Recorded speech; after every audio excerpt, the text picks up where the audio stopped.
everyone should be careful to try to get their dog to only potty in the few areas. The reason for this is, yeah, maybe people don't want your dog pottying other places, but I don't care about that. It's more about you being able to control your dog's potty behavior. Probably the #1 reasons dogs are put in shelters is because they potty in the house and they have no control over that. That's why we're so strict on the potty areas here, because I want you to practice teaching that to your dog all the time. Don't let your dog greet or go up to other dogs. Okay?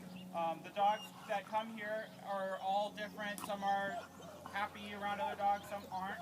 So keep your distance from all of the other dogs. This class is about you and your dog. It's not a play group. So make sure we're focused on that.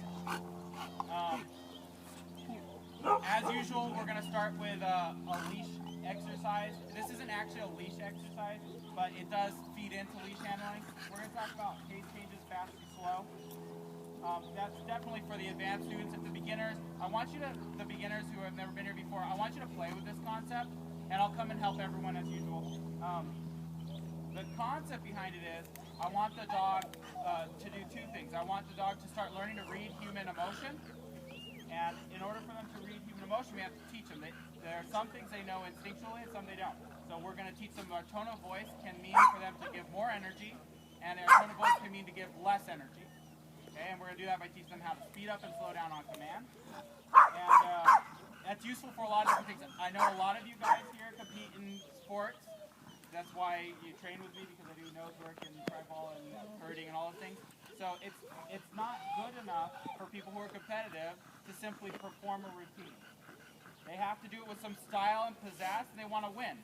So if you can bring your dog's energy up when you need it, it's a hugely useful skill. The other reason we teach it is because going fast and slow is not it's not going to save your dog's life someday, okay? But being able to control your dog's energy level might.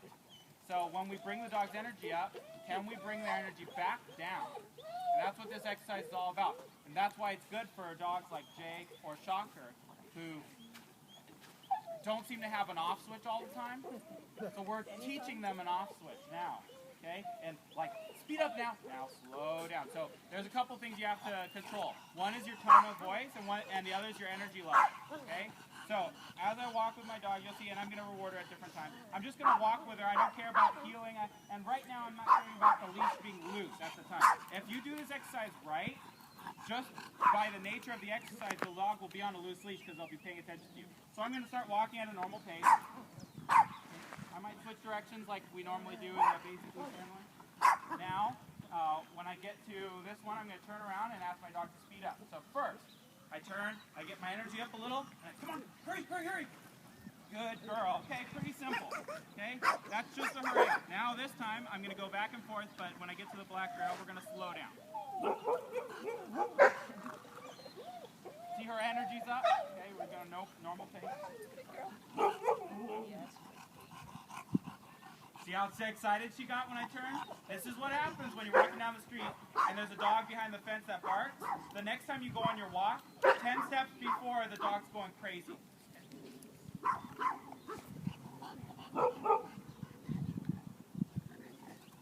And when I see that she understands the concept that we're walking slow, I might speed her up again. Hurry. Slow. Okay? Very simple. Okay? It's just a fun little exercise that it's great to do with your dog. It keeps the walk from getting boring too. A lot of dogs are bored as hell on their walk. And if you make it interesting for them, then they may want to participate in the walk with you instead of you just walking the dog. You're walking together. Okay? So go ahead, I'll go around helping people. If you have any questions, ask me. I'm going to start with the beginners.